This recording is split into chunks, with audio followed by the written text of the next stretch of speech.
there it is, the game that really started it all.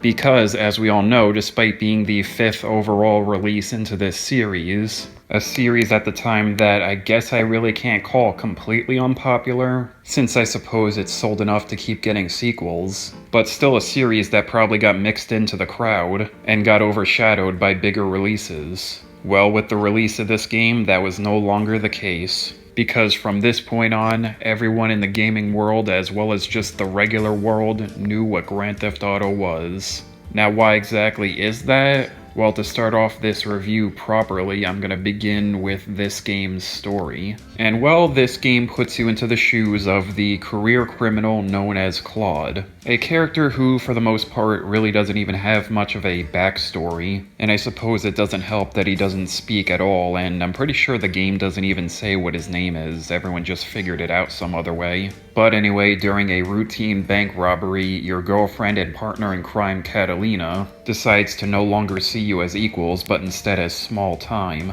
And because of this, she shoots Claude and leaves him for dead. Now miraculously, Claude survives and escapes from the police. And after all these events, it is now up to Claude to slowly make his way up the criminal ladder by working with the many big-name gangs of Liberty City, as well as a few big-name political figures and a corrupt cop, all in the name of slowly working towards his revenge on Catalina. And well, all things considered, that really is just more or less the plot of this game, with a few more smaller things going on, like the drug that this game uses that all the gangs are trying to get, that being the drug Spank, I believe. But regardless, this game has a simple story, which, nothing really that bad here. I'm just happy that there is a story to be told, because I don't think the games before this had a story.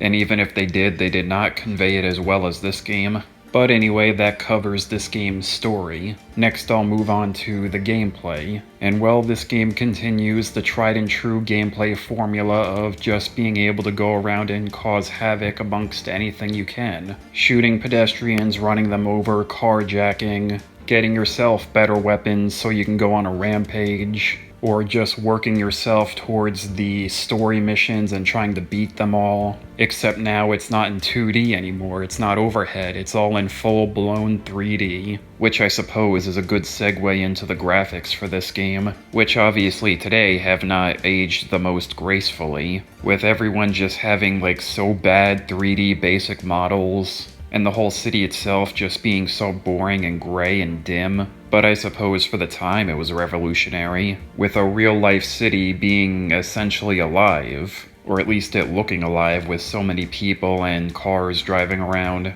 I would say at least that the graphics in this game are revolutionary for the series as a whole, since this is what the previous title looked like, and essentially what all the previous titles looked like. But anyway, that covers this game's graphics. Now to move on to its music. There being two types, the first of which being the music that was made for this game, the first of which being the iconic jazz and piano opening that this game has, as well as the honestly underrated credits theme, and I suppose you could throw in also that short and sweet Mission Passed theme. So yeah, that's all really good, but then that brings us to the other type of music in this game, that being the many radio stations that you could find while in a car. And well, I'm gonna try and be as fair as possible when it comes to these, since obviously it's gonna be nothing like the radio stations of any of the other GTAs after this one, honestly. Well, except for maybe Liberty City Stories for obvious reasons, or Chinatown Wars or Advanced. But anyway, I would say that overall, for the first GTA, the radio stations are perfectly fine. They had no budget to work with, so they weren't able to get anything really that notable, with I believe the only licensed music in the game being from the soundtrack to Scarface. And then everything else in the radio is unknown stuff, or I guess stuff that they made themselves. Like the entirety of the radio channel that's just Laszlo talking to people. And then beyond that, there's the public domain stuff with the opera channel, which at least I'll say is connected to the whole mob theme the game is going for. Although I will at least bring up the CD player, which is in certain versions of the game where you can bring in your own music. So yeah, that's really all I gotta say about the radio. It's pretty disappointing overall when compared to the radio stations that came out in the later games. but perfectly fine when it's on its own or even compared to what came before it. And I suppose that's also a great way to describe this game as a whole. GTA 3, when compared by itself or even what came before it, is a great game. It's just that once you look at everything that came out after it, you kinda can't still say that, since the shortcomings become much more apparent. I mean, this is the bare minimum of what a GTA game is. But since it's the first time it was done in 3D, it's all it is. You're gonna want to crave more, especially when the other options are there for you. Like for example, you get so much money in this game, but the only thing you could buy is like weapons from ammunition. No custom clothes or even like properties to buy, as well as the paint and sprays and I suppose the car bomb place if you really want to use it. And there is one last thing I want to go over that would especially like seal the deal. That being the fact that this game is like stupidly hard. This game will kick your shit in.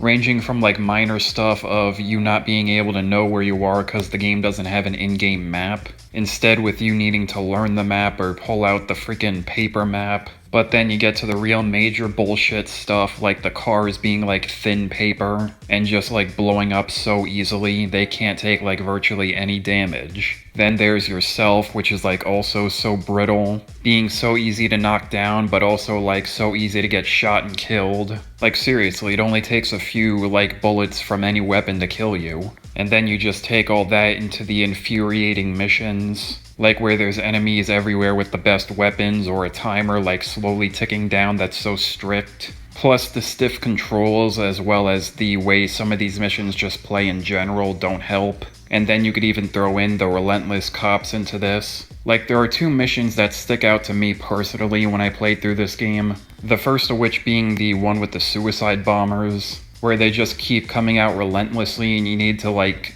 kite them around until you finally have enough distance from them so you could destroy the vans they're coming out of. And the second one is the mission where you need to throw the grenade into the apartment window, and the game just doesn't allow you to auto-aim the window. You instead need to find out the perfect distance and throwing strength in order to get it in there, and hope that you don't blow yourself up in the process. Why Rockstar decided to make this game so difficult is honestly beyond me, and because of it, it can like scare away people who only are used to playing the newer games. But anyway, with that rant aside, I suppose that's really all I gotta say about GTA 3.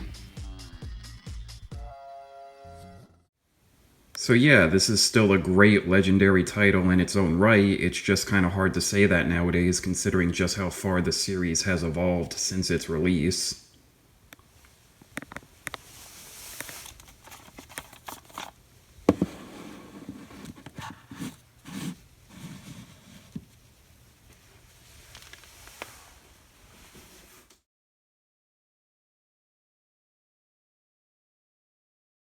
Even after nearly 24 years, we could still get into places we were never supposed to.